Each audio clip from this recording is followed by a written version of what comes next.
misalkan antum ikut taklim, ada saudara antum tidak ikut taklim, dia sholat 2 rakaat, sholat 2 rakaat, sholatnya itu sunnah, ikut taklimnya itu hukumnya wajib, tapi dia sibuk untuk kemudian mendahulukan sholat sunnahnya tetapi meninggalkan yang wajib, taklim itu termasuk salah satu contoh disibukkan dengan perkara kecil tetapi diluputkan dari perkara yang besar. Ibu antum sakit, antum pergi kemana-mana, ibu antum manggil-manggil antum, kesini lo nak rawat ibu, temenin ibu, tapi antum malah berkata sama ibunya, ndak ibu, saya harus silaturahmi ke teman-teman saya ingin dapat pahala. Betul, antum datang ke teman-teman antum dapat pahala, tapi ketika antum meninggalkan ibu antum ketika sakit, itu berarti antum meninggalkan pintu gerbangnya surga, dan itu termasuk di antara jebakan iblis. Dalam konteks peperangan itu pun sama. Ternyata ikhwan antum paham nggak? Ternyata yang mengimpor Ahmadiyah datang ke Indonesia itu adalah Belanda.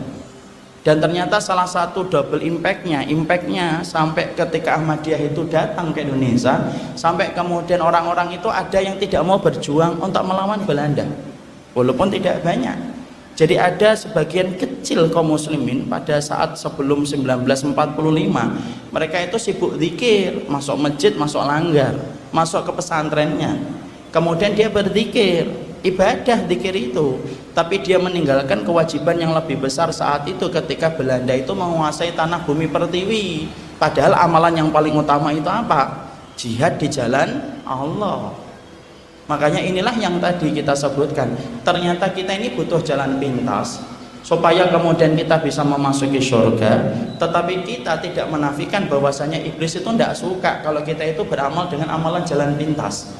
Nah inilah yang menjadikan kita harus paham, berarti ana dan antum membutuhkan jalan pintas karena perjalanan kita ke surga itu jauh, dan kita khawatir kalau kita tidak paham tentang jalan pintas yang diterangkan oleh kitabullah dan sunnah, akhirnya perjalanan kita itu urung kita mendapatkan surga ketika kita tidak mendapatkan jalan pintas dalam kehidupan kita beribadah kepada Allah. Apakah nanti berarti saya itu harus meremehkan amal yang lain? Oh, tidak boleh. Bukan berarti ketika nanti kita bahas jalan pintas kemudian kita meremehkan amal-amal yang mungkin kita tidak kategorikan menjadi jalan pintas. Tetap itu tidak boleh, karena bagaimanapun yang dinamakan amal itu yang mensyariatkan Allah. Makanya tidak boleh bagi kita meremehkannya, walaupun mungkin itu bukan termasuk jalan pintas, karena kita paham, karena yang mensyariatkan amal itu dalam kehidupan kita adalah Allah. Makanya kita tetap memprioritaskan jalan pintas kita itu apa, sebagaimana nanti keterangan kita akan peroleh satu persatu, tanpa kita meremehkan amal, karena tidak boleh seorang mukmin yang mengikuti Rasul untuk meremehkan amal. Jadi analoginya kayak gini ikhwan, jadi kayak Quran, antum tahu Quran, Al-Quran itu dari alif lam mim sampai minal jinnati wan nas, itu kalamnya Allah. Dicintai oleh Allah atau tidak? Pasti, wong itu kalamnya Allah. Kalamullah wal Al-Quran. Sesungguhnya kalamullah al-munazzal ala abdihi Muhammad al-muta'abbad bitilawatihi, itu Quran. Semuanya dicintai oleh Allah dari alif lam mim sampai minal jinnati wan nas. Tapi ikhwan, kita tidak menutup mata. Ada beberapa ayat dan beberapa surat yang lebih Allah cintai daripada ayat dan surat yang lainnya. Contoh, Allah lebih mencintai ayat kursi daripada ayat yang lainnya. Allah mencintai surat Al-Ikhlas daripada surat An-Naba. Allah lebih mencintai Al-Falaq lebih besar daripada surat At-Takwir. Allah lebih mencintai surat An-Nas lebih besar daripada surat Al-Infitar. Bukan surat Al-Infitar itu tidak dicintai oleh Allah, dicintai. Cuma kecintaan Allah pada surat Al-Infitar tidak sama sebagaimana kecintaan Allah pada surat Al-Ikhlas, Al-Falaq, dan An-Nas. Karena 3 surat itu merupakan surat yang Allah cintai dan Allah berikan banyak keutamaan khusus yang Allah tidak berikan pada surat yang lainnya. Sama amal-amal yang nanti kita sampaikan kayak gitu analoginya. Amal itu lebih dicintai oleh Allah, makanya nanti amal tersebut cepat memberatkan mizan kebaikan kita.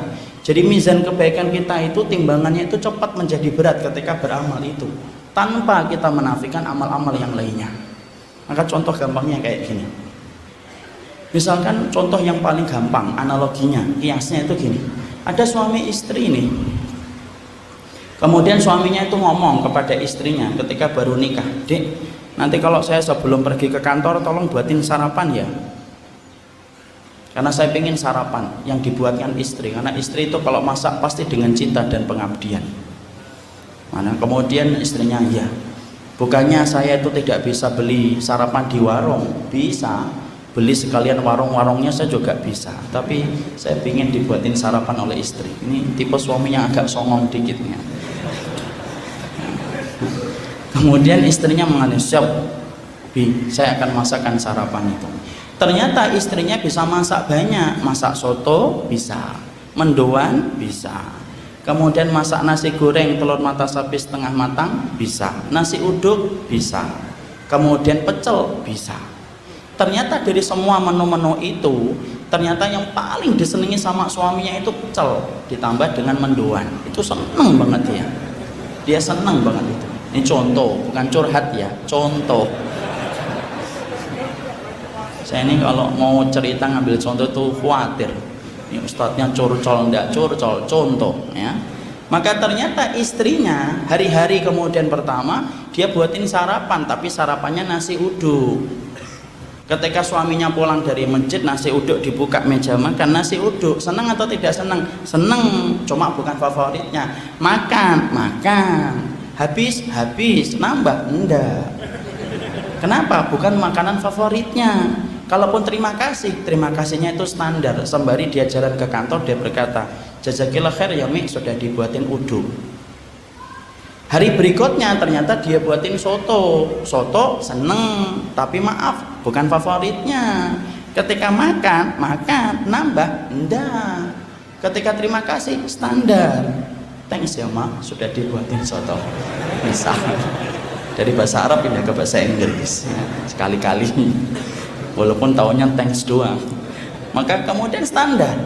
Tapi beda pada hari keberapanya, tiba-tiba istrinya itu membuatin pecel ditambah dengan mendoan. Pulang dari masjid baru buka pintu sudah tercium pecel yang bercampur dengan bau mendoan. Matanya itu sudah berbinar-binar. Ketika ditelusuri baunya, dibuka meja makan, pecel plus mendoan masih hangat lagi, masya Allah. Maka kemudian dia makannya nambah. Pakai garpu? Enggak, pakai tangan. Saking senengnya, mungkin kakinya naik ke meja. Contoh, ini contoh. Mungkin saking senengnya itu nambah sampai 2 piring, 3 piring dia nambah. Ketika terima kasih pun beda. Jazakillah khair bangetnya Mi, ada bangetnya. Kenapa? Pecel. Paham ya contoh itu ya? Jadi artinya bahwasanya suaminya itu apa enggak seneng soto toh Ustaz? Seneng, cuma bukan paling yang dia senengi. Sesungguhnya suaminya itu seneng dengan kemudian uduk, benar seneng, cuma bukan makanan favoritnya. Tapi kalau bicara pecel ditambah dengan mendoan, jadi pengen mendoan saya. Maka tuh di sini pecel enggak ada, mendoan enggak ada. Juga enggak ada. Enggak, ini bukan curhat. Maka ternyata kemudian ketika kemudian makannya pecel ditambah mendoan, ternyata kemudian betul-betul dia seneng, berbinar. Sama kayak gitu, amalan itu semuanya disenangi sama Allah. Betul, semua amal itu disenangi oleh Allah, karena Allah yang memerintahkan amal itu. Tapi maaf loh, ada amal-amal tertentu yang lebih Allah cintai daripada amal yang lainnya. Kewajiban ana dan kewajiban antum sama. Bagaimana kita mengetahui amal yang sangat dicintai oleh Allah supaya kita mampu beramal, supaya cepat memberatkan mizan kebaikan kita ketika ditimbang oleh Allah. Dan itulah yang menjadikan kita membahas. Kenapa kita membahas jalan pintas? Karena sesungguhnya saya dan antum musafir. Perjalanan kita sama, perjalanan yang panjang dan jauh menuju kepada surga. Dan kalau kita bermodal dengan amalan biasa, malah kita khawatir bahwasanya kita gagal untuk mendapatkan surga disebabkan kita tidak ngerti jalan pintas kita ke surga itu apa saja.